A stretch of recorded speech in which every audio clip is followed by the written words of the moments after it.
about 15 seconds or so. Boy, oh boy, oh boy.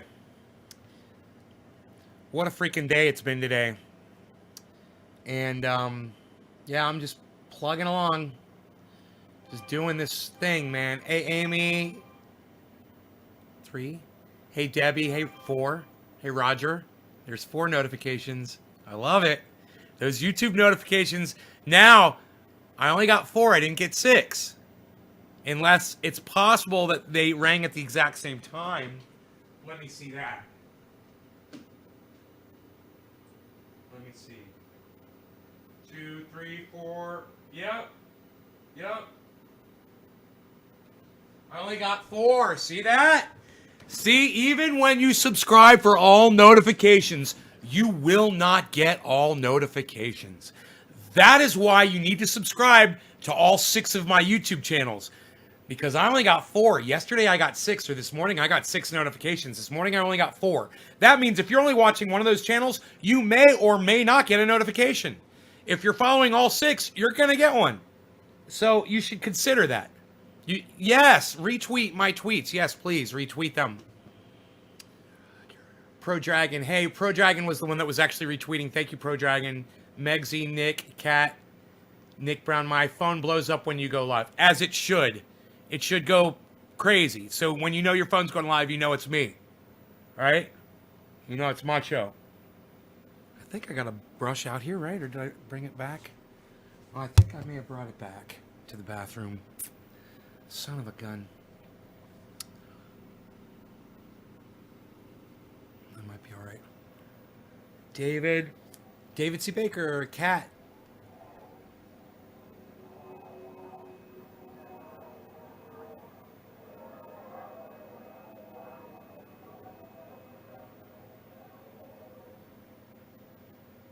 Dude, that was another one of them fucking fast movers. Quick as you hear it, it's gone. Hey, Griffin, no problem. Yes, I know when you go live for sure. Nick, Griffin, in the garden with Nate. Turning as Griffin, thank you, Cat. Replying to David. Hi, David. Hey, Sisyphus 20, what's up? Sisyphus 20.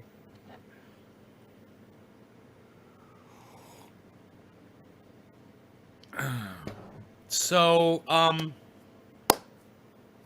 only get a Facebook alert notification, not from YouTube. Good evening, Trendy, says Nick. Yes. Megsy, well, you should fix that.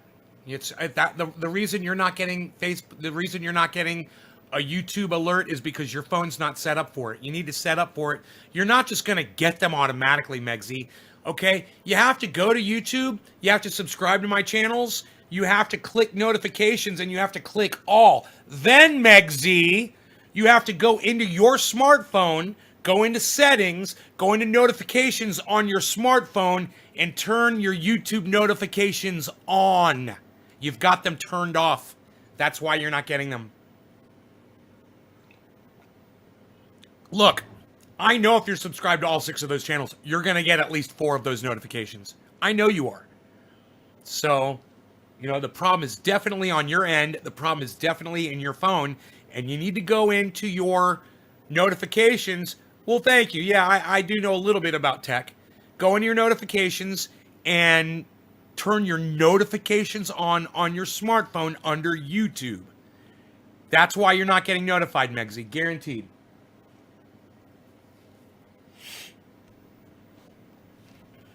You got all 6, Dave? Really? I only got 4. And I'm following them all first. Oh, I wonder if that was another notification coming through.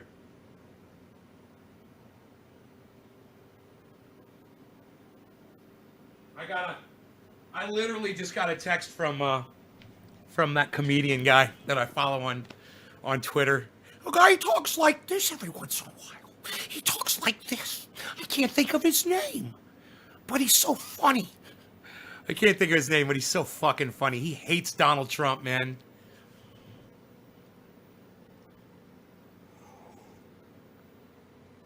Pro Dragon, excellent. Welcome back. Good, I'm glad. Thank you. Megsy Williams nighttime here. I get all of your notifications. Of course you do, Earl, because you got your notifications turned on your phone. You got to make sure you got notifications for YouTube turned on under your notification setting in your smartphone settings. You got to know how to go on. I did. I'll check it out. I do get notified for other things. Yeah, Megsy, you go to my YouTube channels and you make sure you unsubscribe and resubscribe and click all for notifications. That's how you do it. I know it's such a pain in the ass. And I shouldn't have to walk everybody through this. And that's what sucks about social media now. And there was something else about social media.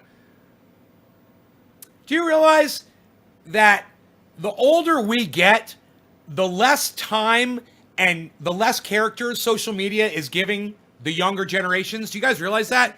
When we were kids, right, and we had the internet for the first time, we had America Online chat rooms, and that was it, man. I mean, you could talk, you could say everything, you could express everything.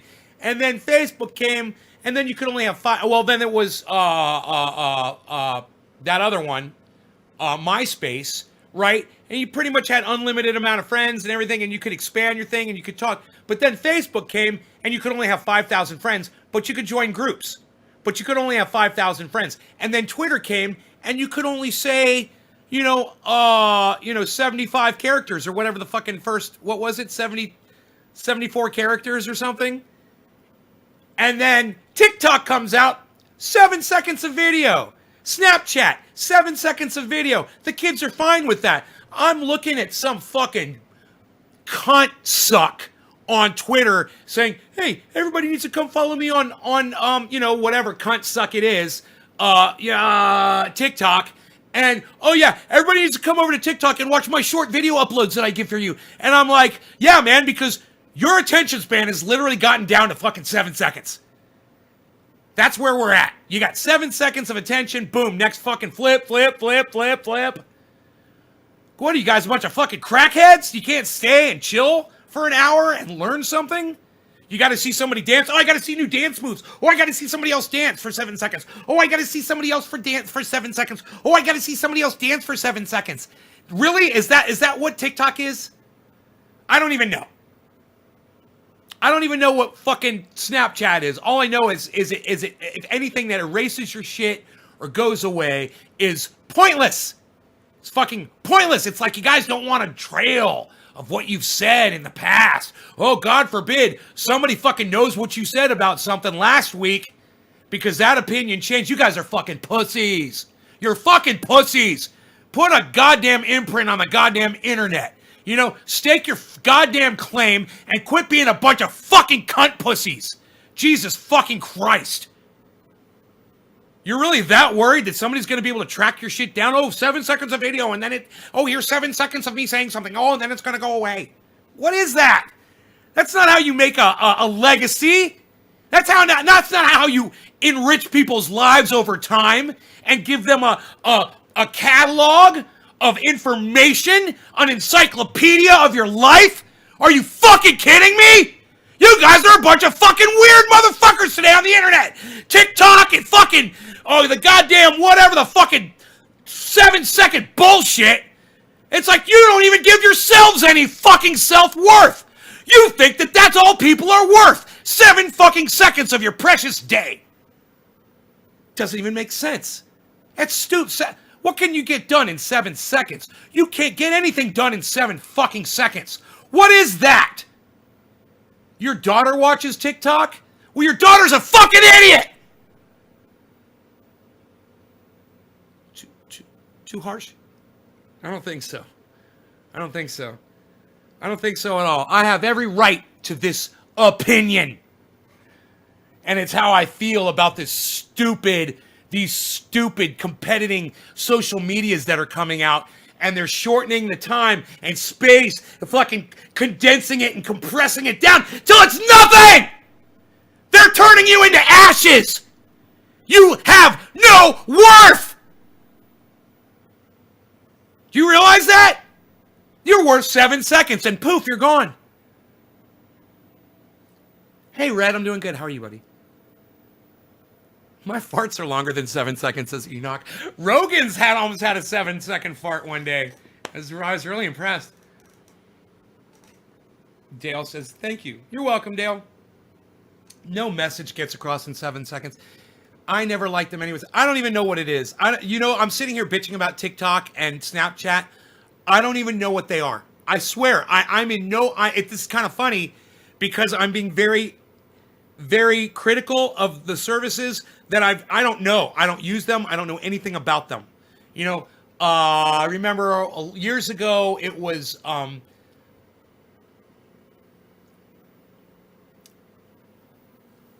Michigan. I forgot his name, but he was on there with a few of the guys, and I tried to get on there, and I was like, I tried to Snapchat something or whatever, and then it went away, and then I was like, dude, this is bullshit. Are you fucking kidding me? Is this what you guys are wasting your time with? Hey, Bob, top of the hour. It is top of the hour, and I've got this giant fucking dab. It's gonna fucking kill me. Way too big of a dab. Way too big. Here, let's half that. That is just, that's way too big. That's too much. That's way too much. There we go. Okay. Yeah, you don't want to overdo it, man. Won't have nothing left for y'all after 5 minutes, you know? Hey, Karen. How's the grow going? Not very good. I don't like to talk about my grow. Fucking roof got blown off and all my tomatoes got, not all of them, but most of them got frozen. Really hurt the plants, put them into shock, killed a lot of stalks. I'll have to see how much of it grows back, you know. I don't know how resilient the tomato plants really are. Hey, Pamela. Annette, Lane. Annette, please don't come on my live stream and show your cunt to everybody, okay, Annette Lane? Donald Trump lost the 2020 election, so that makes you a fucking liar.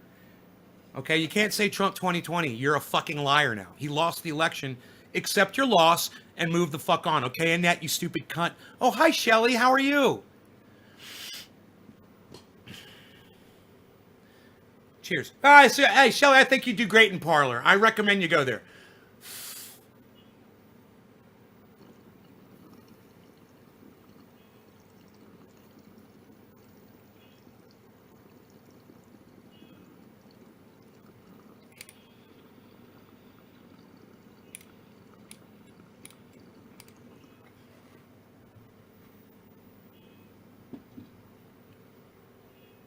Hey, Lisa.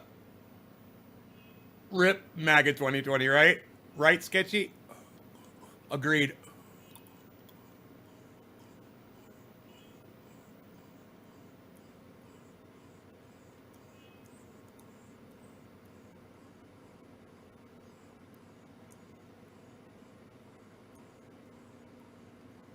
Kat, how did I know that you'd be one of the people that would use TikTok? How did I know? Isn't that weird? I'm not even surprised. Hey, I don't mind if you love Trump. You just can't come in here and distort your reality. You want to say you love Trump? That's great. Say you love Donald Trump. Say you want to suck his fucking orange cock. Go ahead. I support you in doing that on my live stream. You can't say Trump 2020. He already lost the election. So you're a fucking liar. You're going to get blocked for lying. But you can say that, you love the man. You're going to learn real quick. I'm going to teach you reality on here really fast. You guys will either learn or you will run away with your little fucking tiny dicks between your fucking thick thighs. Guaranteed.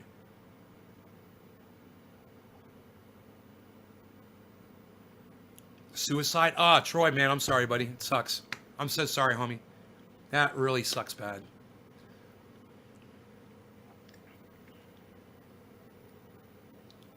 Karen McDonald says TikTok and Snapchat sucks. And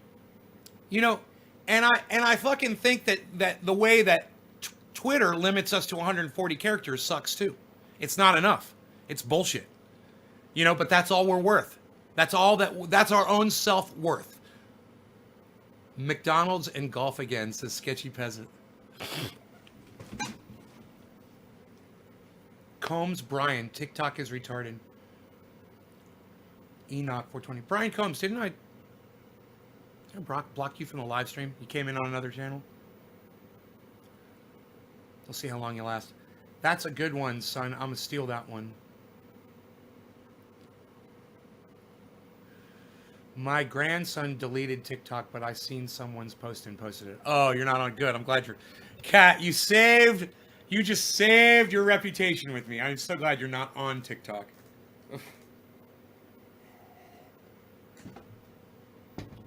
There's a few of you I wouldn't put past being on that fucking bullshit.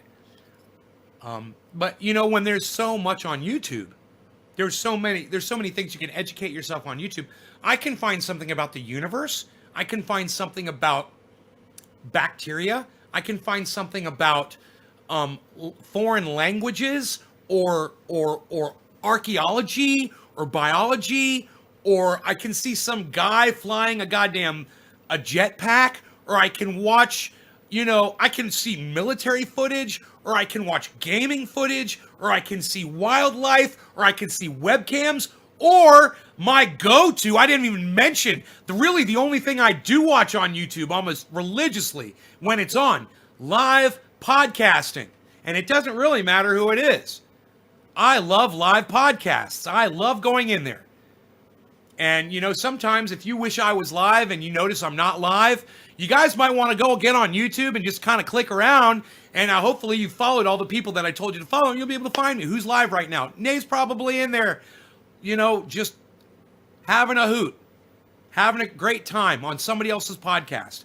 That's where I'm at. And when I, you know, of course, when I go live, I want you guys to fucking leave those podcasts immediately and come to my show, of course. But these are the things that entertain me. And, you know, for me to get on Twitter and just troll people, that's not healthy for me. It's not a healthy place for me to be. For me to go and watch 6, 7, 8 second, however long they are, on some stupid service that lets you just flip through fucking video after video after video after video after video. I mean, seriously. Any of you that partake in Snapchat or TikTok, how many of those little videos can you really recall? I mean, doesn't it just become a fucking blur after a while? I would think it does. You know, because I absorb so much information on YouTube, and those are long videos. They get blurred. So I know your stupid, meaningless 7-second bullshit is fucking dripping right out of your fucking brain socket. Guaranteed.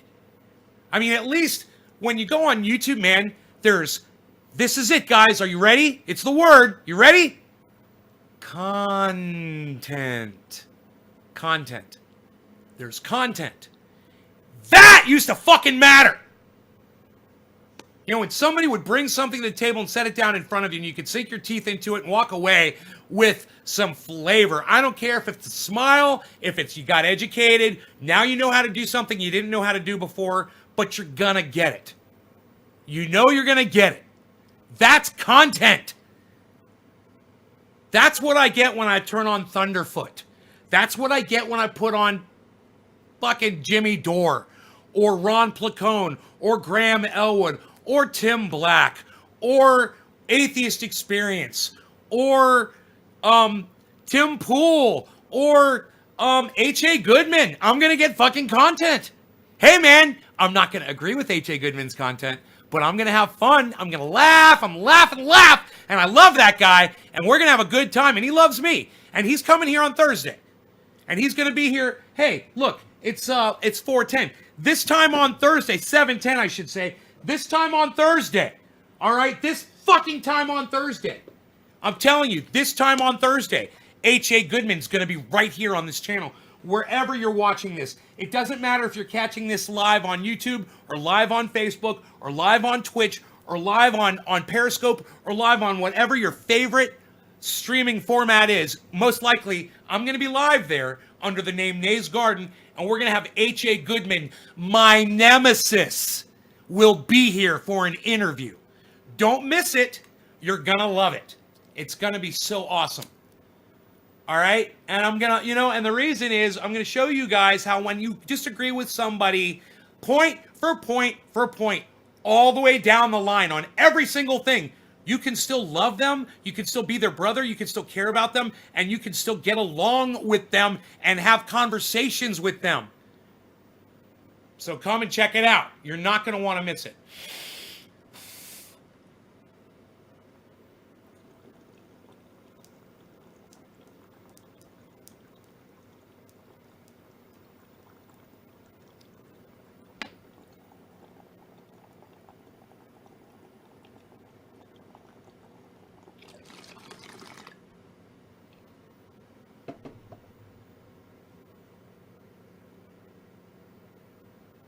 Get me more high than the dab.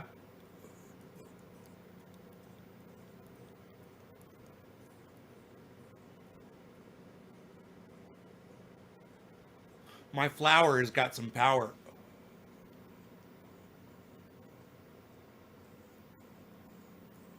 Nate's flower's got power.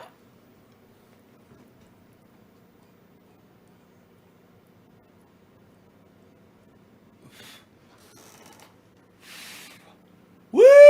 Happy 710, everybody. Ye freaking ha. Here's Johnny.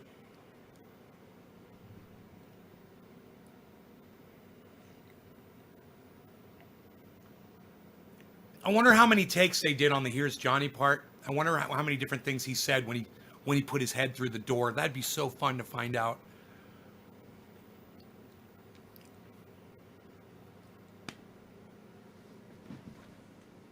Okay, Google. How many different takes did "Here's Johnny" take? Here are some results from the web. Okay, Google. How many takes did "Here's Johnny" take? 60 takes. Here's a summary from IndieWire.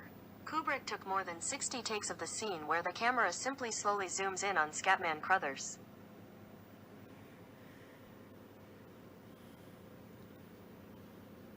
That's not the same scene, is it? Scatman Crothers, what? 3 days to film. And they used 60 doors! Dude, he had to bust through the door 60 times! Dude, that is so cool. What a cool story, man. Holy shit.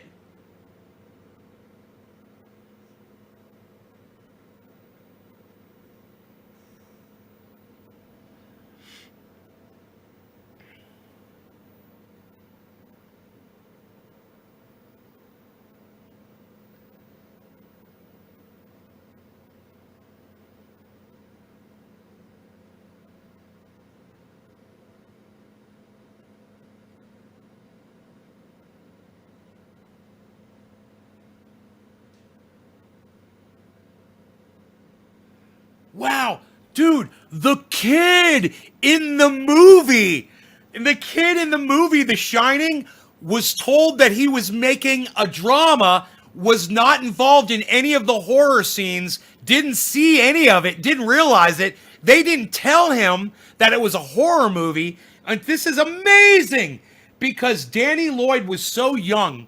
And since it was his first acting job, Stanley Kubrick was highly protective of the child. During the shooting of the movie, Lloyd was under the impression that the film he was making was a drama, not a horror movie. In fact, when Wendy carries Danny away while shouting at Jack in the Colorado lounge, she's actually carrying a life-size dummy, so Lloyd would not have to be in the scene. He only realized the truth several years later when he was shown a heavily edited version of the film. He did not see the uncut version of the film until he was 17, 11 years after he made the movie. Can you fucking believe that? Red rum, red rum, red rum, red rum, red rum. Okay, Mrs. Torrance. He had to do all that shit and he thought he was in a drama. Didn't realize he was in a horror movie. Is that fucking crazy? Dude, I want to go back and watch it just because of that.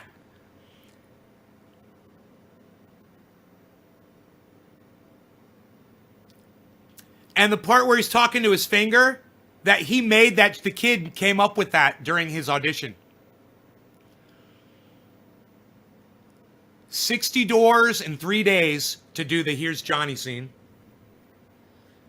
For the scene in which Jack breaks down the bathroom door, the props department built a door that could be easily broken. However, Jack Nicholson had worked as a volunteer fire marshal and tore it apart far too easily. The props department were then forced to build a stronger door.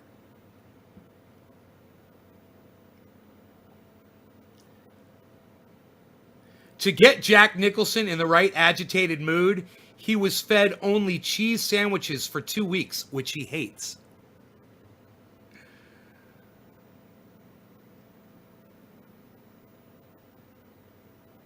Oh, no.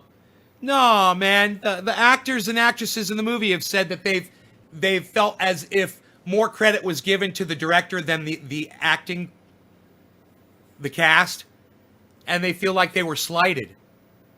Dude, the acting was amazing. I'm talking about the child's acting. All of them were amazing. That's terrible that they felt that way. The acting was amazing in that movie.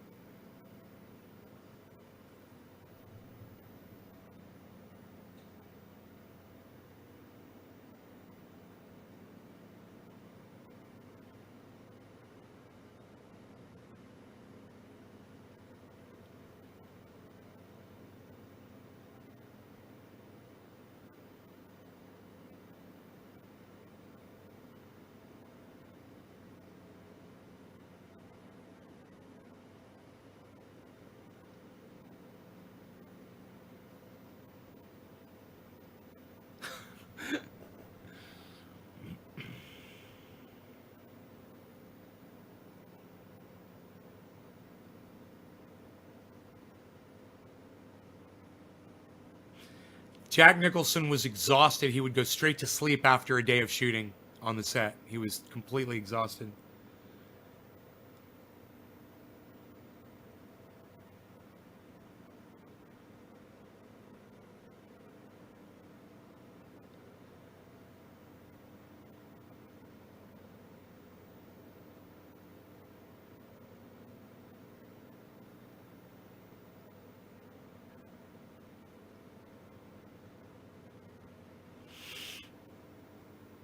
And Shelley Duvall suffered from nervous exhaustion throughout the entire filming, including physical illness and hair loss. The snowy maze near the conclusion of the movie consisted of 900 tons of salt and crushed styrofoam. Jesus fucking Christ. Dude, I was like, where were they where there was all that snow? Isn't that hilarious? Oh, it wasn't even fucking cold, man. It wasn't even fucking cold. I'll bet. Well, it probably was cold. They were probably blowing out, right? This is amazing. All these facts about the movie.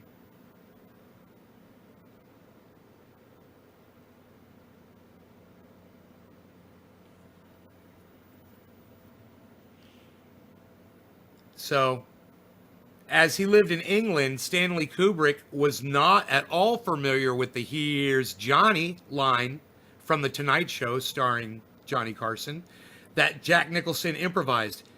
He very nearly didn't use it.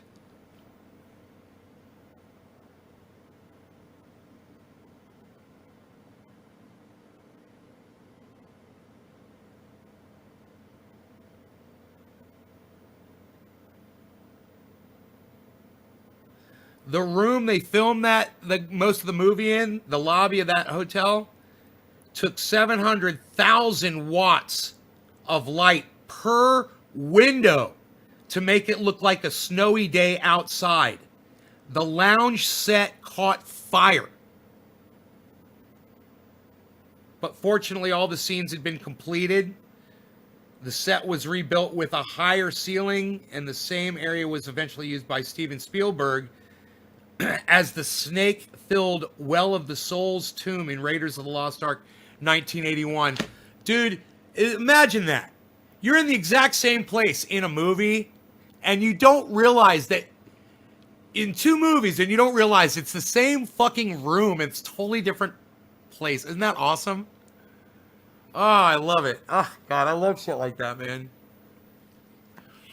Great party, isn't it? Yes, it is a great party, Walter Sobchak. Walter Sobchak. Walter Sobchak. Walter Sobchak. Walter Sobchak. I have to hit my tenor notes. You like that? I'm like a fucking tenor. Or I could be a bass. How low can you go?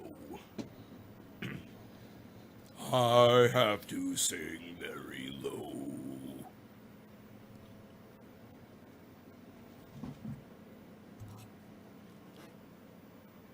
You could be a subwoofer.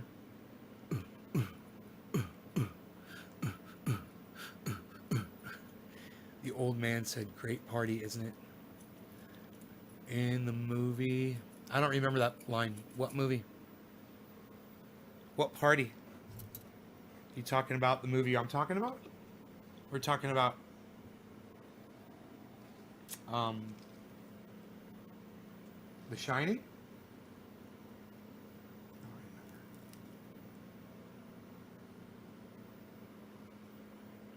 Oh, oh.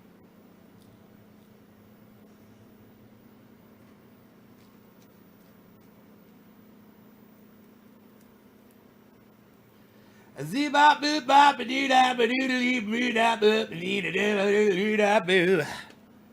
Zee-ba-dee-bop, bop, ba-doo-doo, ba, doo-ba-doo-da, ba-dee-dee-dee, boo, ah, ba-dee-da, ba.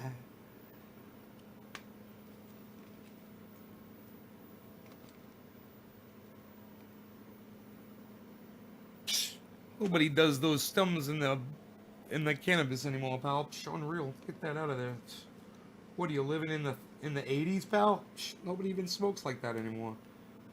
You know, some of you kids don't even remember stems and seeds in your bags. Hey, if you've never bought a bag of cannabis or you've never bought cannabis that had stems and seeds in it, press number 1. I'd love to hear from you. If you're so young that you've only gone to a dispensary or whatever, or the buds are just all, buds, and you've never seen stems and seeds, press number 1. Oh, what, Dave? What? No stems, no seeds? Really? Ever? That's amazing, bro. You young guy, you.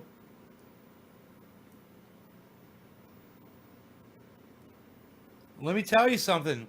Back in the day, it was all you could get. That was the only kind of cannabis you could buy, bro. When I was a kid, when I was 16, 17, 18, 19 years old, I'm telling you, everything had seeds in it.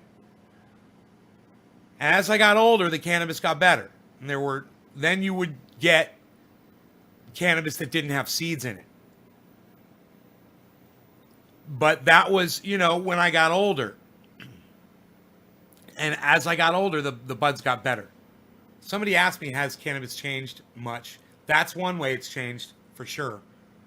People learned how to keep the seeds out of their buds. They also learned to trim better. Now, I remember when I smoked that purple bud, I remember it still had the leaves on the buds. I remember that. He showed me the purple leaves on the bud. He said, look at these purple leaves, bro. And they were fucking purple, bro. I remember how purple they were. Fucking A purple. I'm looking, here. This is how fucking purple those leaves were.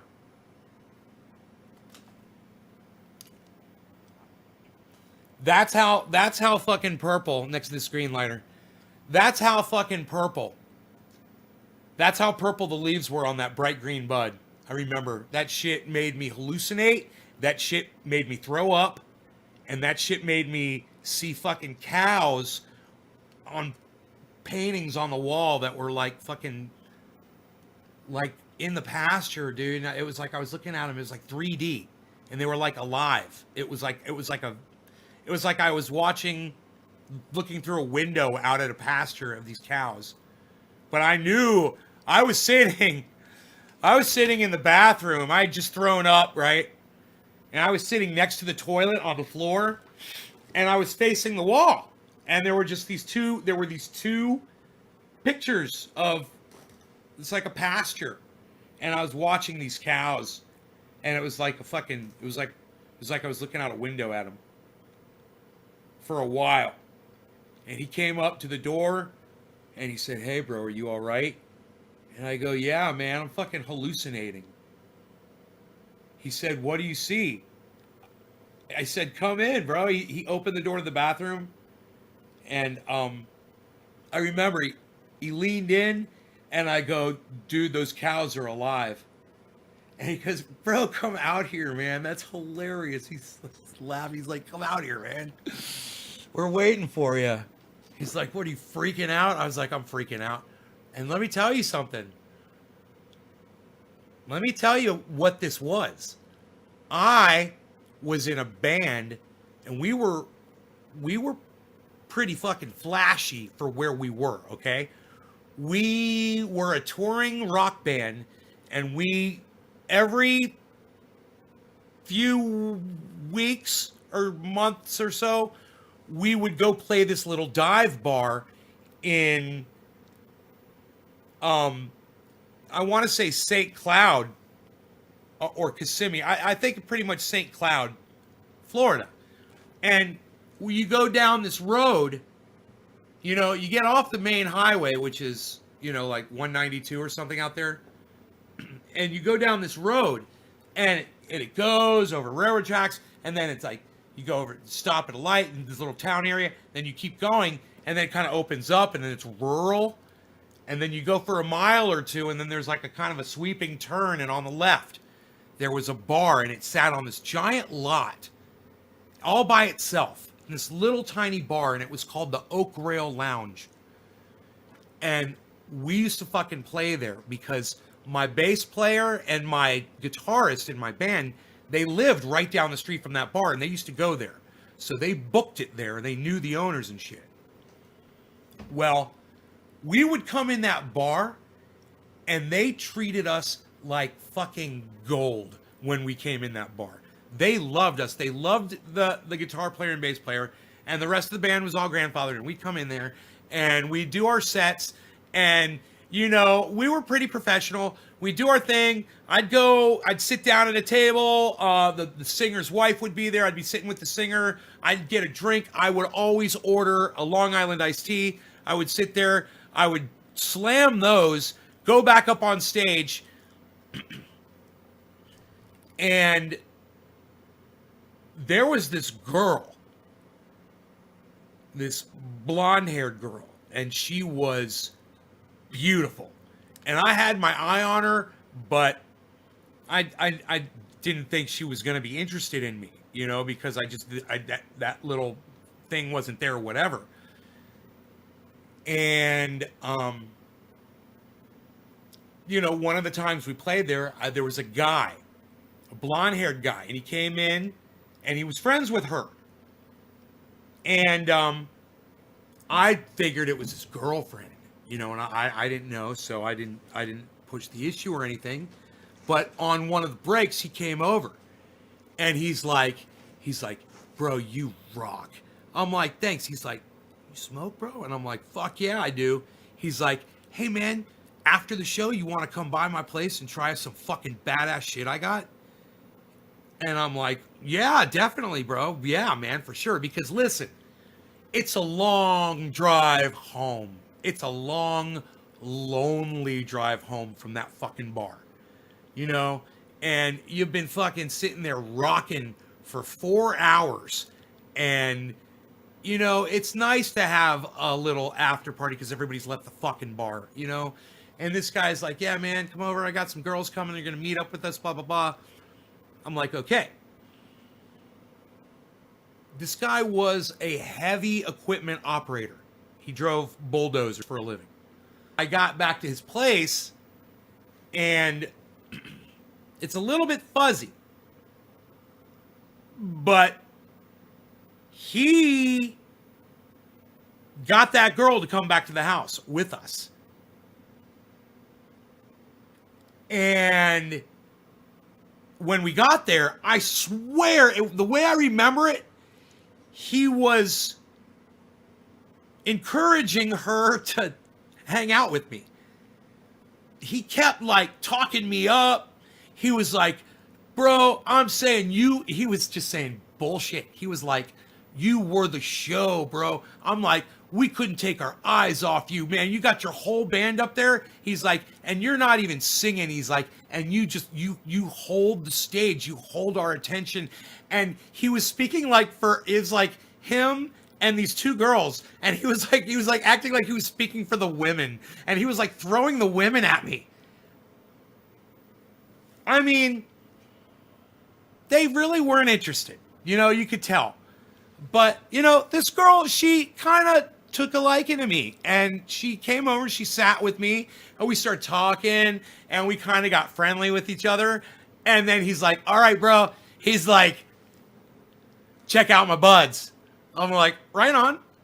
He pulls out a fat sack, like an ounce, and he pulls a bud out, and the bud is, I don't even have one here to demonstrate how big it was. None of mine here are that size, but he pulls out this fucking bud, this dank, big, fat bud. You know, he probably grew it himself. I don't know.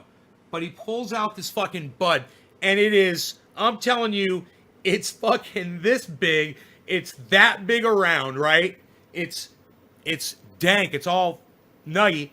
And he holds it up, and there's a light. There's a light right there, like, you know, when you got a lazy boy and you got your magazines and the TV set, and then there's like a light that goes over, and there was one of those lights right there. And I remember he held it under the light right there in front of my face because I was sitting right there. And he goes, look at the purple leaves, bro. And I go, whoa. And he goes, have you ever seen bud purple like that before? I go, no. And I had smoked a Thai stick.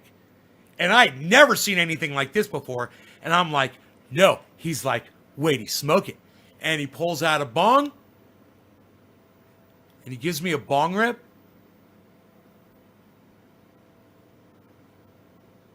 And I had been drinking, you know, I've been drinking Long Island iced teas at the club. And the whole room started fucking spinning. And I got up and I go, bro, where is your bathroom at? And he goes, it's right over there, bro. I was like, okay. And yeah, I thought it was all cool and shit. I went to the bathroom, closed the door behind me. I stood in there I stood up, you know, I stood in there for a minute or two. I was like, I can't believe this shit. I'm going to fucking throw up. And sure enough, I fucking threw up. And the more I threw up, the more I started hallucinating. It was getting more and more into, it wasn't making it get less. Like, you know, when you drink alcohol and you think you're fucking, you think you're kicking some of the alcohol out of your body, and maybe you caught it before all of it got absorbed into your bloodstream, and it might actually just help you. It wasn't doing it. And the bathroom started spinning, man, and everything started spinning. And I sat down on the floor. I remember I sat down on the floor, and I was like, I just wanted to go back out there with the pretty girl. I was like, it's all I want to do. I was like, I just want to recover from this so I could just go back out there and hang out with that girl. He went through so much trouble for me, this guy. He was so cool. He was not that much older than me. You know, I was probably 21 years old, and he was probably like 27 or 28, something like that. You know? And he really liked me, man. He just wanted to hook me up. It was so funny, man. And when I came out, he felt so bad. He's like, you okay, man? Are you okay? I'm like, yeah, man, I'm okay, man. I just need to sit down for a little bit. And then she sat down with me, and she made me feel better. That girl. It was cool. It was a good thing.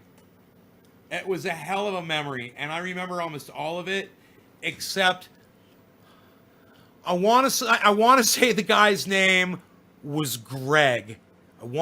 But I don't remember that. I'm not sure. But I don't remember where he lived. I just remember what he looked like. You know, and I remember that he was a heavy machine operator. I knew that he had money, that he was doing really well. But I didn't know anything else about the guy. I didn't have his phone number or anything. Lost, you know, total touch with the guy. And, you know, it'd be so bad the fuck ass if I could find out who the fuck he was. You know, I'm pretty sure, man, I could probably get in touch with my guitar player, but he might not know that guy. You know? He might not really have known that guy. He might not. I don't know if that guy would have actually gone up to him. Instead, he came up to me, you know? It was like that kind of a thing.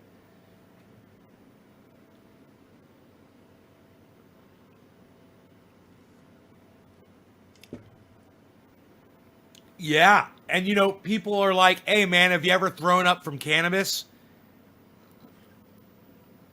Do you know that people have asked me that before and I say no because I forgot that story? That I did throw up on cannabis. I did throw up from cannabis. But I was drinking Long Island iced teas. Guaranteed, man, that helped a lot. You know?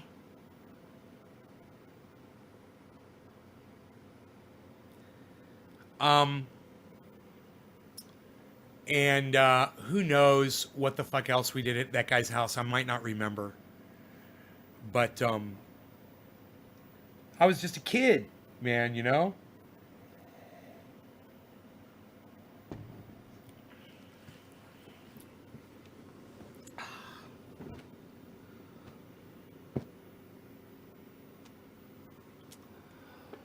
A gentleman never discusses such details, such finer details of the situation. They're always left for the audience to wonder. I wonder. I wonder. Anybody ever heard that song before? It's an Atheist Experience theme song. It's a little bit Grady. It's a little bit Grady. Did I talk right through 420? I don't know if I did.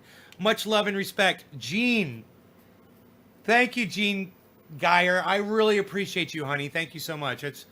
You seem like you might be a pretty lady. Are you a pretty lady? You saying nice things to me? I really need that right now in my life. I really do. Thank you so much.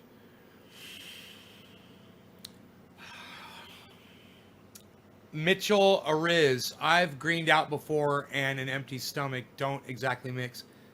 Oh, Mitchell, I agree, but can we please call it cannabis and not weed? And I'll tell you why. If you want to talk about William Randolph Hearst, the guy who got it banned in 1937, called it the devil's weed and marijuana. These were two terms that he used to get it banned. So when you call it weed or when you call it marijuana, number one, you're using his words. So that's the first thing, but let's get high before we get into it because there's so much more to that. There's so many levels. All right, levels, Jerry, levels. Cyber style, no law regarding cannabis. Cannabisism, tism for all. Cheers, everybody.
Yo, you have someone trying to sell me some off of your live. Trina Leva, what do you mean? Do you still play any games? I remember when you were playing Battlefield 420 Homestead. Mitchell is also good story. I feel like that was very relatable. And I know just force of habit from years of saying weed lol. Megsy Williams replying to Cat Stoops. I've been there before a few times. Yo, just got caught. Giant dinner. Joseph, I remember when you played Plants vs. Zombies.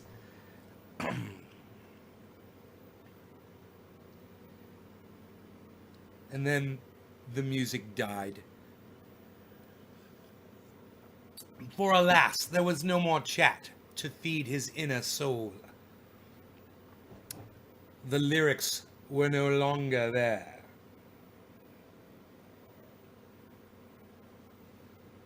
A jack, amberjack, 16-inch.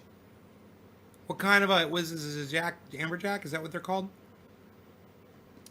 Nailed it first cast. Stukes, you're in Tampa, right? You know, Doc is in Tampa too, bro. You guys could get together and chill. I bet you could go get Doc. You could go to his hotel, bro, and get you a steak or a nice salad.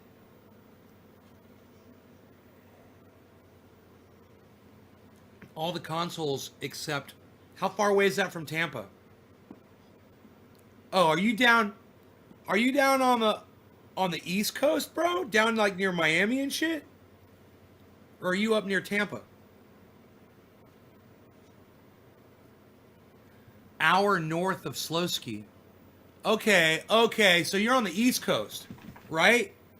You guys are on the East Coast, right? Beezel. Beezel. Beezel. Oh, he's my baby Beezel. What's he gonna do? Oh. Smacks his head against the goddamn. Falls over. Beezel. I love bees. Walter Sobchak's in Jacksonville. Stukes is near Vero Beach. Yeah. All right. I gotcha. You guys don't want me to sing your stuff. Damon Faulkner says, evening, everyone. Hey. He says, sorry, I didn't mean to interrupt. You're not interrupting anything. We're talking about nothing right now. I'm getting higher, though. It's quarter of the hour. Cannabism, tisms for all. Can I keep up with my own smoke schedule? I think not. You guys notice that? I can't even keep up with my own smoke schedule anymore. I just get so high. Aw, bobblehead. Why you bobbling, Beezel? Why you bobbling? Do I gotta let you out, buddy? How long we been live for? Almost an hour. Hey, let me let him out really quick on a leash, really fast. All right, guys, and then we shall resume this. Okay? What do you say? You say we shall resume? You want me to pull up somebody else's podcast? Here, I will pull up somebody else. I'm sure somebody is live. It's a weekday, right? Say a weekday? Yes, it is. So let's see who's live right now. We have got live right now. Oh, I tell you what. I'll play you H.A. Goodman's latest video, and then you guys can listen to the, he's coming on the show. Ladies and gentlemen, it's not hyperbole. It is no longer hyperbole to say that media, most media, is an extension of the Democratic Party. Oh, now, okay. No, it's not hyperbole. Trump See, pushes back he starts on with a media fact. reports That's true. that changed That's true. Pennsylvania case. Very few outlets, Breitbart is one of them, take the vantage point, or at least explore the vantage point, of supporters of President Trump. The vast majority of media disregards any allegation of irregularities or possible misconduct or criminal behavior or cheating. After spending 4 years obsessing over whether Michael Cohen visited Prague because the Steele dossier, the most discredited, now infamous Steele dossier, stated that Michael Cohen went to Prague. That was obviously fabricated. The entire Steele dossier was bogus, nonsense, a hoax. And the media not only fell for it, but they obsessed over it and tried to legitimize all the lies and all the deceit in a document that was literally purchased by Clinton as opposition research that Comey, Strzok, McCabe, Clapper, Brennan utilized, and that media elevated as an example of, or as evidence of Trump working with Russia. That was nonsense. Here you have Trump campaign pushes back on media reports of changed Pennsylvania case. So Breitbart, Newsmax, there are many examples in media, or many companies in media that are going to take or look at or explore the vantage point presented by Rudy Giuliani or President Trump or Kayleigh McEnany or Ronna McDaniel or Dan Bongino or Donald Trump Jr.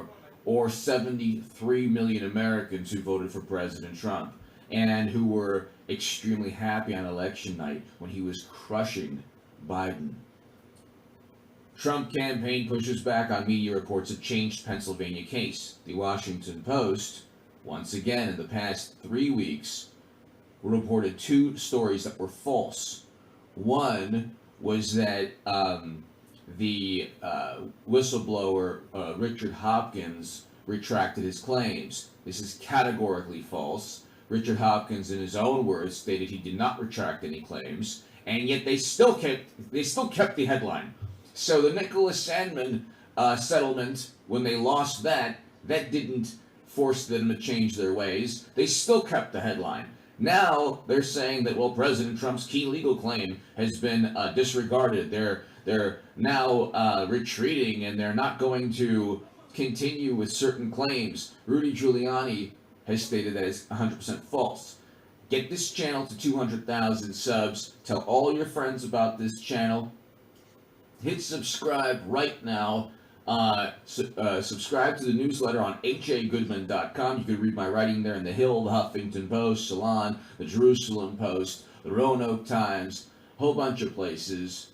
You can see my debates with Richard Spencer and with Jordan Sather, and with people that I vehemently disagree with, and people whose views I feel to be dangerous and just horrendous. So I actually debate those people, because in this world, ideas are important.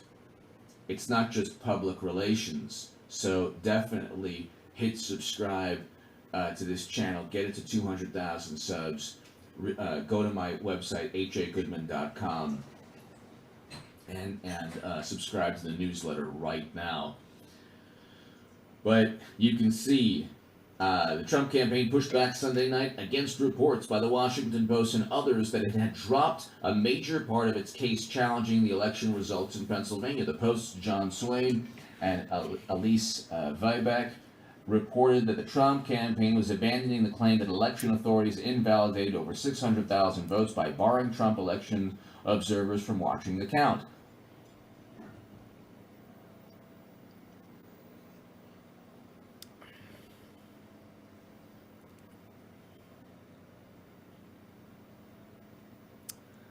So, I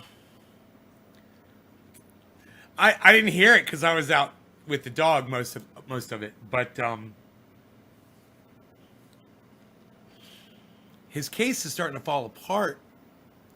But when the way he says it, he makes it sound as if they're getting more and more evidence. Isn't it crazy? It's like 400 affidavits.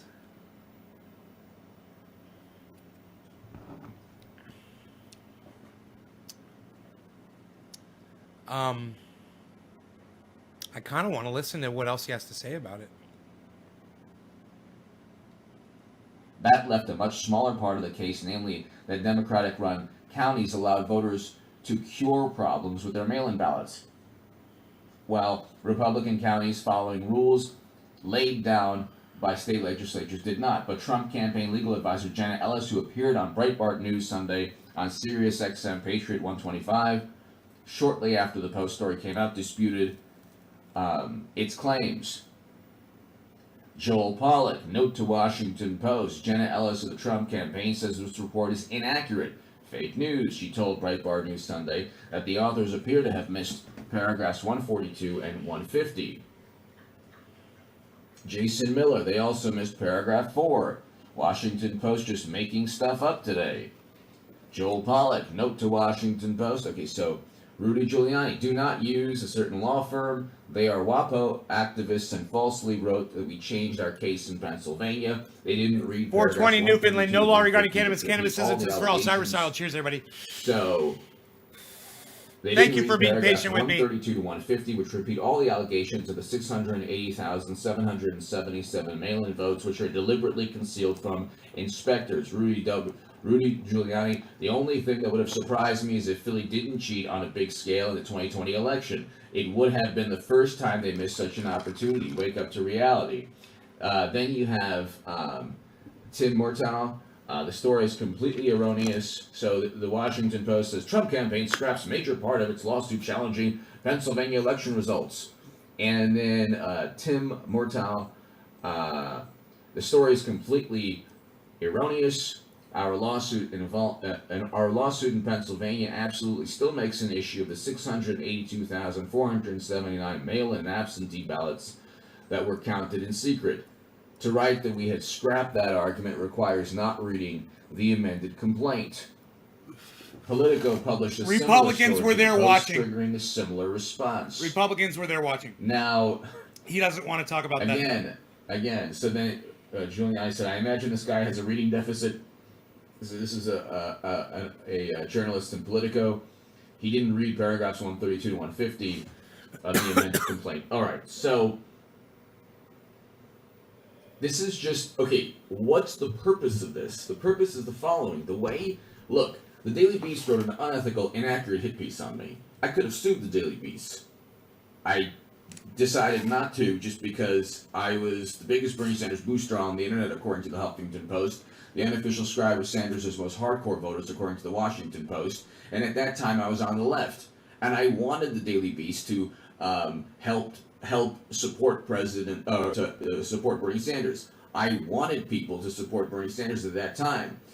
The entire media machine was against Bernie Sanders. What they did to Bernie Sanders, they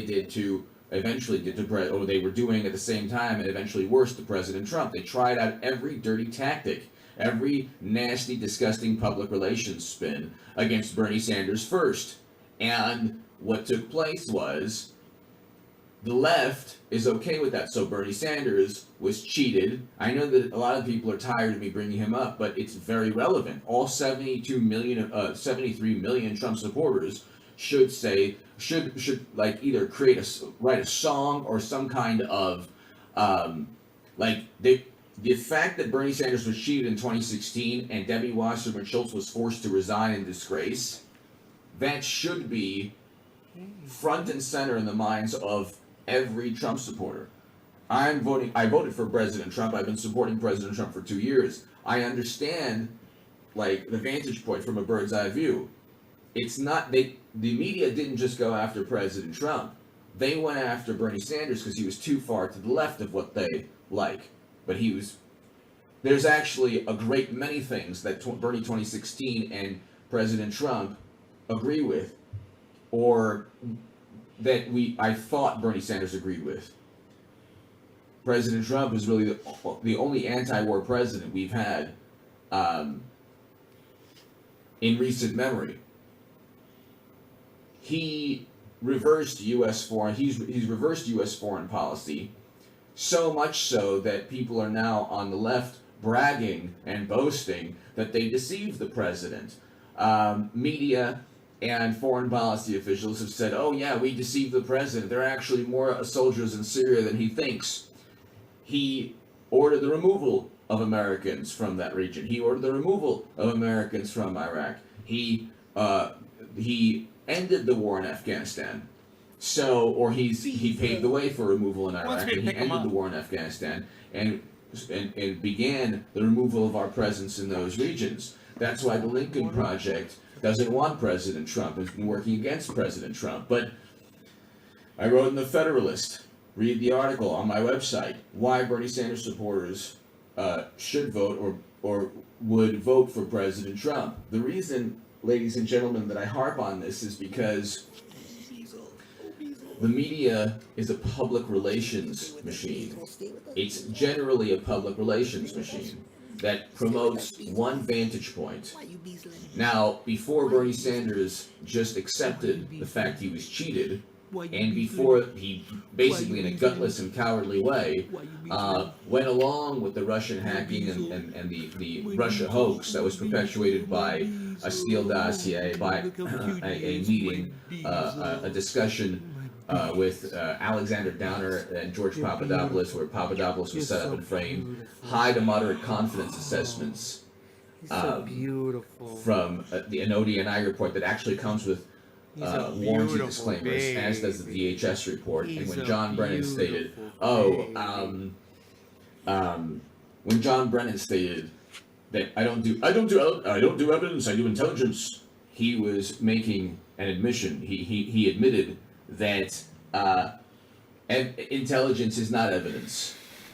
So when they say, "Oh well, Trump's legal claims, oh he's removing this challenge for Ears bothering him. of 860,000 voter Want to give him a bath? votes It being helps him with counted." his ear. He's given up on that. They're trying to let the world. They're trying to convince and deceive people and manipulate the public into thinking that Trump's Got a on bunch the of ropes. triage He oil can't in his possibly ear. win, when the reverse is true. The opposite is true. Triage President oil. Trump is actually gaining momentum in Pennsylvania. There was a 4-4 tie in the Supreme Court before the election as to whether or not to do away with votes cast after Election Day. If you do away with the votes after Election Day, President Trump wins that state.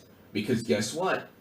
There are a great many votes without a ballots without a postmark, and they were told to segregate ballots after Election Day.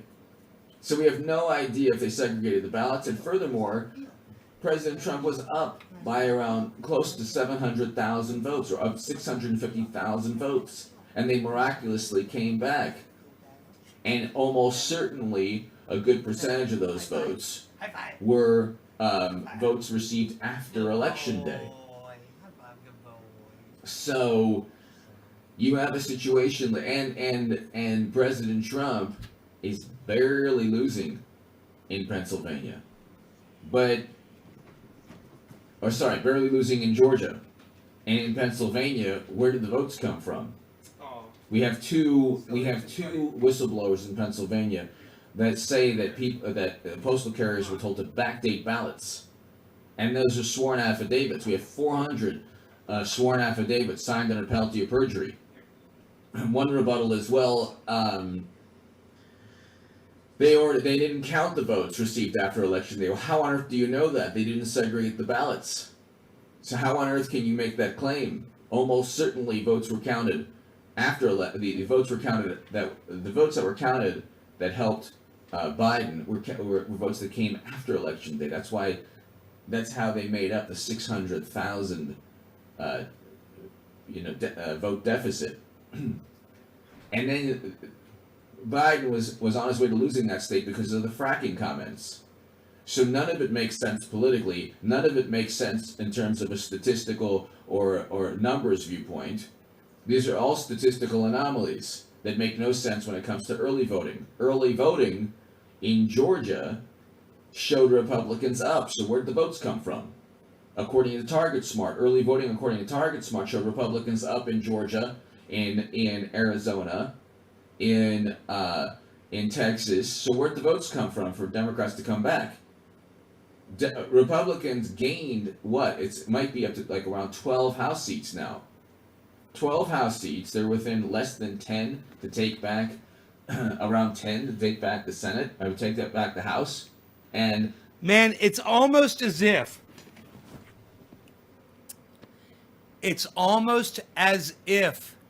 H.A. Goodman thinks that there's a way, a magic way, with all the data and all the information, there's a way to tell who's going to win an election before the election. It's almost like he thinks that. You know, according to all the data, according to everything, according to the pre-registrations, according to this, according to that, according to the voting numbers, according to all of this, Donald Trump should have won. Well, dude, if you could predict an election like that, then you could have won fucking $1 million in Vegas. Easy. 10-1 odds, I guarantee you. You could have got that. You could have put down $100,000. You could have walked away with $1 million. The reason why H.A. Goodman didn't put $100,000 down in Vegas on the election was because even he knows that there's no fucking way that anyone knows who's going to win an election until all the votes are counted. He knows that. But he never mentions that, does he? He never mentions that little fact. That's an important fact. That's important, right? But he doesn't mention it. The opposition party, if they end up doing a DNC primary to... This is H.A. Goodman. Trump, He's going to be here on Thursday. The opposition party gets around 27 seats in midterms. So Democrats are looking, they're looking at a Pyrrhic victory. Because if they end up cheating President Trump, you have a political slaughter in the House, impeachment immediately because of his son Caligula's emails, and then you have the Senate that remains Republican. It'll remain Republican. Then you have state legislatures where the Republicans control redistricting. They get to redraw the maps. So where is this? So if the rebuttal is, well, And Trump was very unpopular. H.A. Goodman is he okay got with that. 73 million. Did you hear that H.A. Goodman just said he's okay with the Republicans redrawing the district maps to swing elections in their favor? He's okay with manipulating how votes come in to an election. He's okay with that. But he's not okay with somebody cheating when the votes are coming in during an election. He's okay with one kind of a manipulation, but not... You're okay with that? H.A. Goodman, are you really okay with that? You're all right with Republicans redistricting? They call it gerrymandering, H.A. You don't use the word gerrymandering? Isn't that kind of weird? He doesn't call it what it is. It's officially... That's the accepted term. It's called gerrymandering. It's not called redistricting. It's called gerrymandering. And it's called gerrymandering for a reason, because it's a fucked up thing to do. Do a little research on gerrymandering. You know? This is H.A. Goodman. He's going to be here this Thursday at 4 o'clock Pacific. This time, if you come in this time on Thursday, you might be too late. Because he's only really got an hour with us, so that's what he said. Americans gained. He's a busy amount of guy. Seats in the House, kept the Senate, flipped the state legislature, kept all the state legislatures, and won Ohio and Pennsylvania. Won Ohio on his way to winning Pennsylvania. Won Ohio and Florida, and did better than any Republican among non-white voters. Had a greater percentage of black voters, African American black voters, Latino It's the best of both Asian worlds American for voters. someone like me, you know. It's the best of both worlds. We get to see Donald Trump lose the election. We get to see Joe Biden come in and have no power. It's the best of both worlds for someone like me. You know, I get to keep my guns. I get to keep my fucking riches coming in. You know, he's not going to be able to do much to corporations, guaranteed, because the Republicans won't let him. Watch. Had a greater percentage of They really like the way things are set up right now with Donald Trump. That's why they didn't want him to lose. non-white voters than he did in 2016, or than any president, like I said, GOP candidate in 60 years. Right. So how do they explain? And early voting favored Republicans in certain key swing states. So Right. then how do they? True. Where do the votes come from? Democrats? Where do the votes come from? Mail-in voting? I want to Democrats? know. Democrats? It'd be nice to find out where the votes came from. The USPS. Mail-in They voting. suddenly made up a deficit. See, the reason that Jake Tapper and CNN and all these people are like, oh yeah, you know, Trump's legal challenges in the Washington Post. Trump's legal challenges. Oh, he's totally grasping at straws. They don't realize that A, a lot of these lawsuits are just lawsuits to set a precedent. B, it's only been about 2 weeks since the election. You're not going to get the direct evidence needed. There's a tremendous amount of circumstantial evidence, 400 affidavits, 12,000 incident reports, and you have whistleblowers talking about criminal activity. But you need investigations to find the direct evidence. Well, the or more affidavits. If circumstantial the evidence affidavits have leading been to filed, direct then that's evidence. an You see, affidavit. It's here been filed. You actually have potential crimes. They're investigating it. With Trump Russia, you never had a They've specific dismissed. crime. They've dismissed fucking Nobody 15, signed 14, or anything under 15 of penalty these perjury. cases. Not from McCabe to, and he lied under oath numerous times. They keep dismissing Trump's cases. That's why one of the reasons he was fired from the FBI. But nobody signed anything under penalty of perjury. Not Brennan or Clapper or Comey or McCabe or Strzok or Alexander Downer or Christopher Steele or Glenn Simpson or any of the people involved in fabricating Trump Russia. Trump didn't work with Russia. That's nonsense. That was absurd when I first heard it in 2016. He certainly defended them a And I lot. said Trump would win in 2016, Clinton would lose, and she did. And I said he would win in 2020, and he did. On election night, he crushed it. And then suddenly, miraculously, all of these states stopped counting. Gee, that's interesting. That's really interesting. Did they get a memo? Why? What was it? Their bedtime? What? And then What is he media talking wouldn't about? give states that are close to Trump, but would give states to Biden that are close for Biden. They took 1,000,000 years to give North Carolina to Trump. Arizona they called, oh my goodness. And then you say, well, we came back in Arizona. There are irregularities in every single state. Oh, by the way, President Trump outperformed in every metro and urban and city area and region in the country, except the cities in the states where the major metropolis areas or cities in the states where Biden came back. Isn't that interesting? And Biden, underperformed. Clinton in urban areas throughout the country. He did. Except those cities. Underperformed Clinton among non-white voters. Democrats lost seats in the House, failed to gain the Senate or even a state legislature. He said that before. So where did those votes come from? And President Trump had 92% media He asked coverage. that before. And the Washington Post. I said mail-in still voting. is Democratic writing mail-in voting. articles that are not factually accurate. And this is why they settled with Nicholas Stadman. Give me Why? your thoughts below. Okay, let me give you. President He Trump doesn't is want my on- thoughts below, so I'm just going to give you my thoughts right now. We had COVID. There is a distinct difference between Trump supporters and Democrats. One of them is Democrats have a tendency to wear masks more than Trump supporters do. I've witnessed this firsthand. I've seen it myself. That being said, that is a indicator that Democrats are more conscious about what's going on with COVID, and they're more concerned about what's going on with COVID. So they're willing to take precautions. A big precaution you could take to avoid getting COVID is to mail in a ballot instead of going to a voting booth and standing in line with a bunch of people that could very well not be wearing masks and not give a fuck whether you catch COVID or not. Right?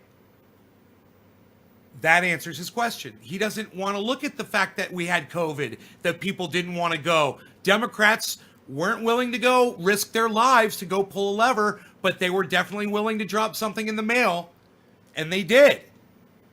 And those votes got counted second, not as they came in. His way. Look, it's an uphill battle, an uphill climb. President Trump is on his way to regaining what was taken from him. Give me your thoughts below. Be here tonight at 9 p.m. Pacific tonight for the live stream. Thank you so very much. In 4 hours, he's going live. Do not argue with this Very man. few outlets. Breitbart is one of them. Listen, Take the vantage point, listen. or at least explore the vantage point. Here's the thing. You can't argue with H.A. Goodman, okay? He's gonna bring nothing but facts to his audience, and his audience knows that that's factual stuff that they can go look up.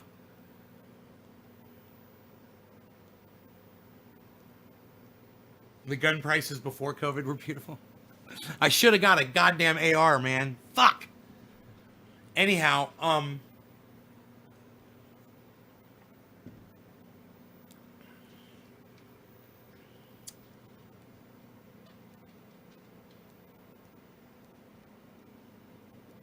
when you go over and you support H.A. Goodman,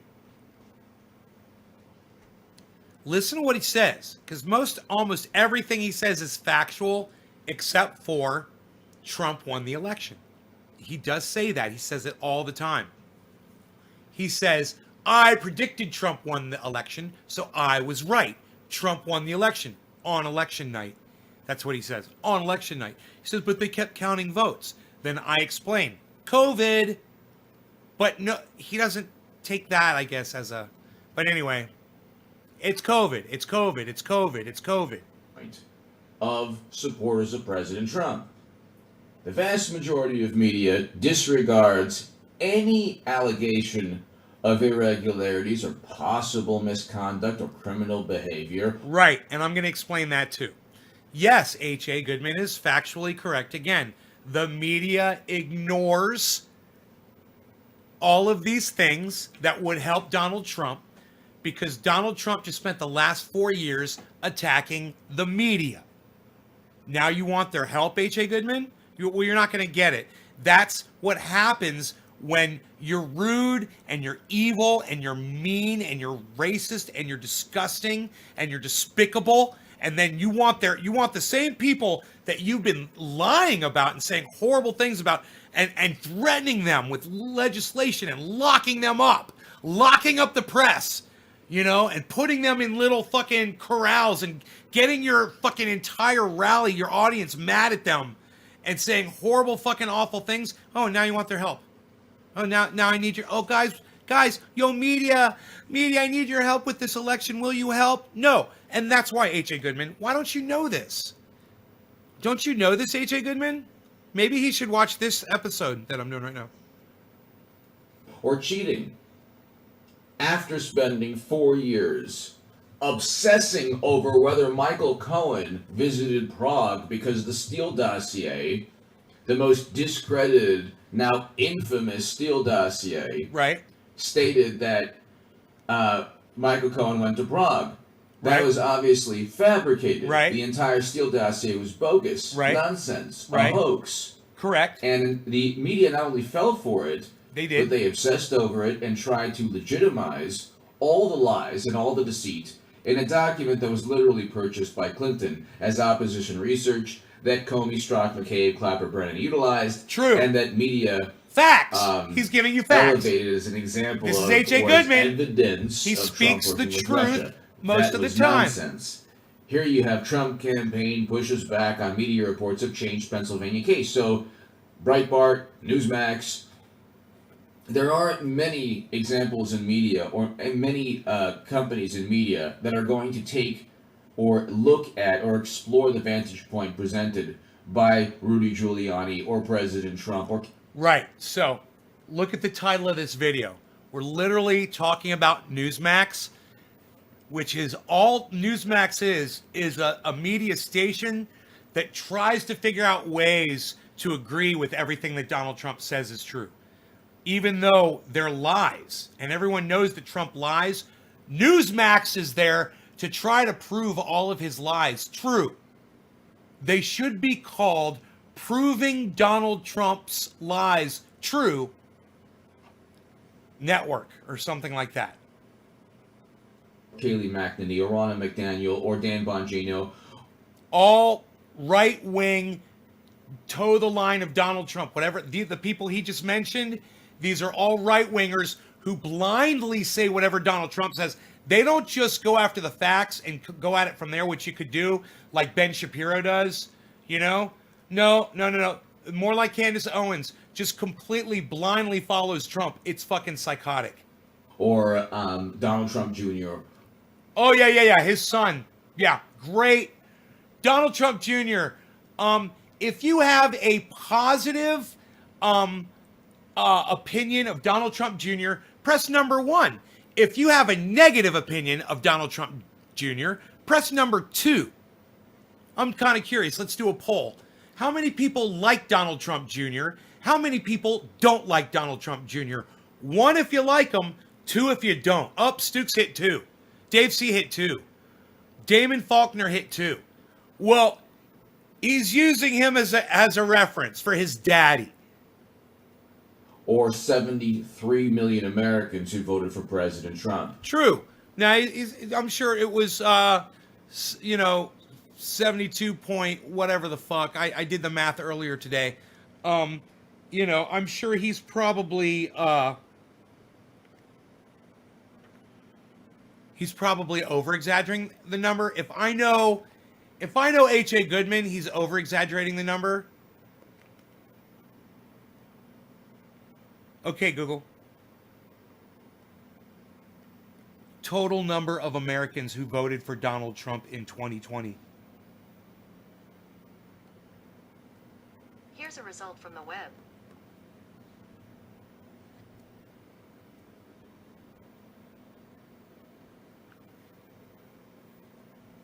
Jesus fucking Christ, this phone.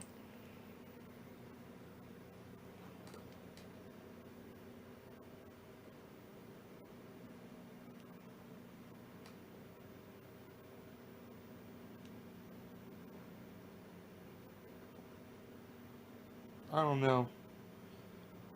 I had that shit earlier. I should look it up on my... I should look it up. I don't... Now you're just over... What am I over exaggerating? Max Salas, what am I over exaggerating?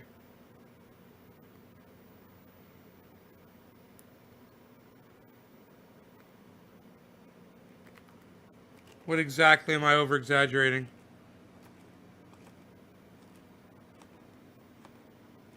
Do tell. I can't wait to hear. Oh, you're not going to tell me? Oh, great. Yeah. All right. Thanks for the feedback, bro.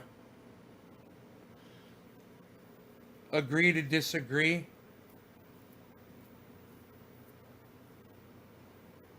Agree to disagree about what? Facts? No, I don't agree to disagree about facts. Oh, no. I stick to the facts and I tell my audience what the facts really are. Like when he says Donald Trump won the election, I say that was a lie. The facts are Donald Trump lost the election. Right? There's nothing to agree to disagree with on that. Right? There's nothing to over exaggerate about that. I mean, I can really easily look up these numbers, guys. Here, I'll do it right now. I'll look up these numbers right now, okay?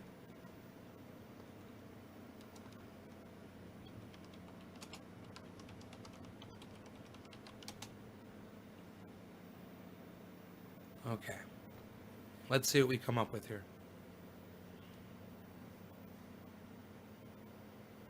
Just get the number here. Okay, here we go. Oh, no, he's right. He is correct. He is under exaggerating. I will give him credit. It is 73.17 million votes. 73.17479.6. So, my bad. H.A. Goodman he's not rounding up. He's actually rounding down. He's not even saying there's another 174,796 votes. But I'm giving you the actual number. There you go. And who were extremely happy on election night when he was crushing Biden. Trump campaign pushes back on media reports of changed Pennsylvania case. The Washington Post, once again in the past 3 weeks, reported 2 stories that were false. One was that the whistleblower Richard Hop. Dude, on the first night of the election, of the Clinton-Trump election, did we know who won at that point? Or the next day that we found out when they counted all the votes? Does anybody know?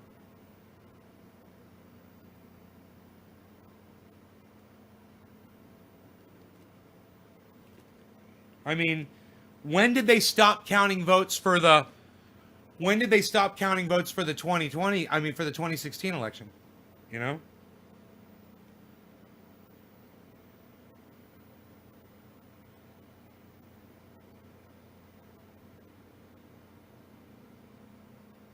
Oh, Marcus Stokic, thank you so much. I do appreciate that. Thank you. Yeah, man, I don't pick sides, man. I don't pick sides. I just hey man, I'm just here for the facts. You know? I'm here to show you the fucking facts every time. That's all I'm gonna do. I did not know till Friday or Saturday.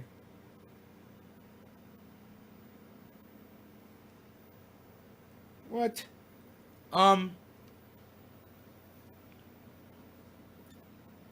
When,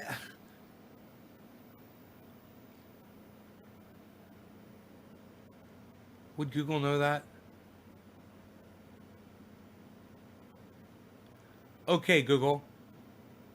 What day did America know that Hillary Clinton had lost the 2016 presidential election?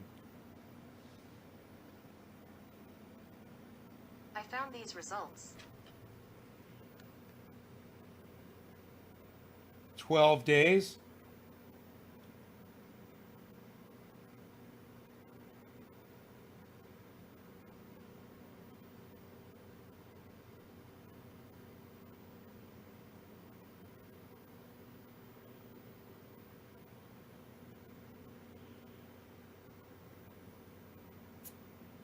Huh. I don't know.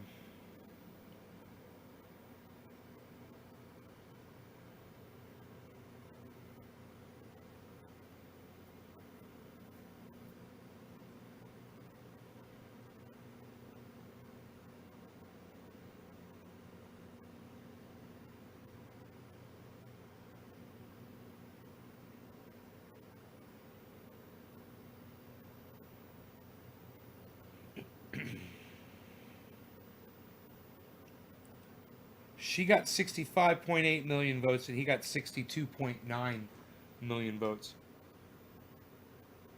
God, man. She got a lot more votes than he got. God damn it.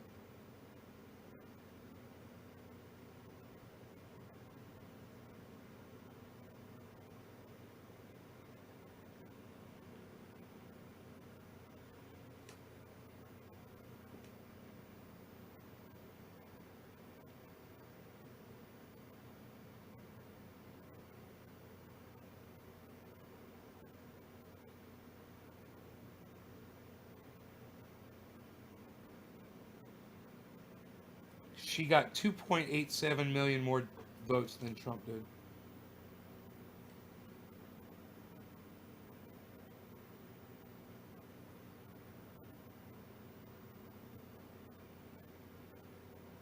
Oh my god, they're talking about Russian interference. So stupid. With no evidence.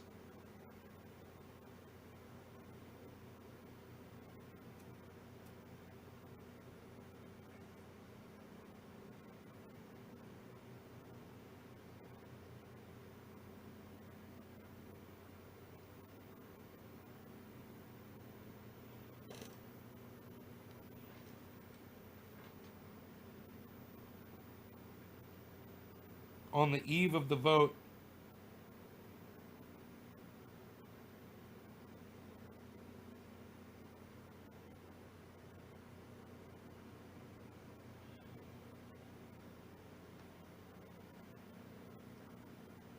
Trump expected to lose the election and rented a small hotel ballroom to make a brief concession speech.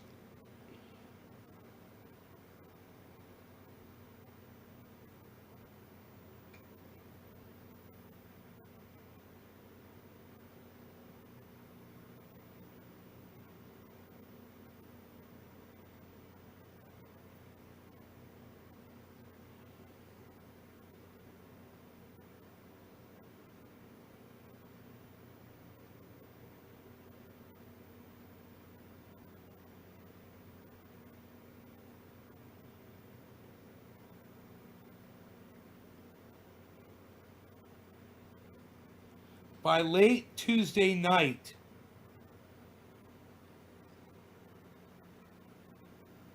Clinton refused to concede.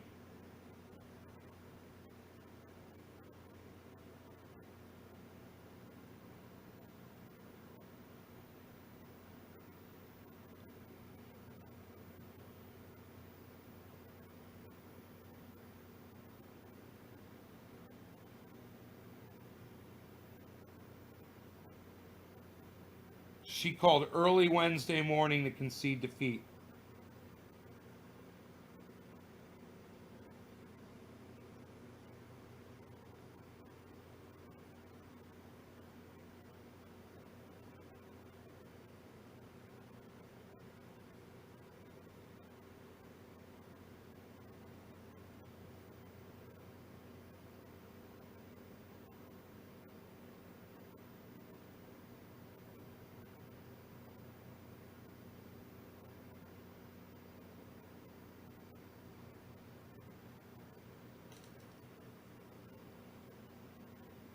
Wow, it's interesting, huh?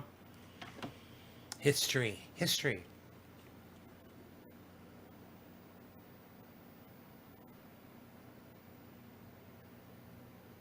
God, it's fucking crazy. The lead Biden's got over Donald Trump is 5.6 roughly. Yeah, 5.6 million. It's no longer 5.1 million, 5.6 million. Yeah, it's interesting. Hopkins retracted his claims. This is categorically false. Richard Hopkins, in his own words, stated he did not retract any claims, and yet they still kept the headline. So the Nicholas They're reporting that on CNN, bro. Sandman settlement, when they lost that didn't force them to change their ways. They still kept the headline. Now they're saying that, well, President Trump's key legal claim has been disregarded. They're now retreating, and they're not going to continue with certain claims. Rudy Giuliani has stated that it's 100% false. Get this channel to 200,000 subs. I love how he throws that in there. Get this channel to 200,000. How many subs does he have? 153,000. He wants it to 200. God, man, he's asking a lot. He don't give a fuck. No shit, right? Oh, I so enjoy our time together. What is it? Fucking 5:30 at night, and it feels like midnight to me. Isn't that weird? It's dark outside, man. Why is it fucking dark outside? At 5:30 at night. Psst, nobody says it's dark at 5:30 at night anymore, pal. Unreal. You guys are fantastic. Check out my friend Ron Placone and his website, ronplacone.com, and his other website, lucyandron.com. You will be fantastic people for doing it. Let him know that I let you know that. Go to his podcasts on YouTube. Ron Placone, Ron Placone, Ron Placone, Ron Placone, Ron Placone, on all forms, sources, and sorts of social media. All right, guys. Thanks so much. I'll see you on the next show. It might be tonight. It might be tomorrow. But thank you for tuning in to the garden. NaysGarden.com. NaysGarden.com. Why won't my Roxy do third gear? Why won't my Roxy do third gear? Why won't my Roxy stay in third gear? What is wrong with third gear? Unreal, pal.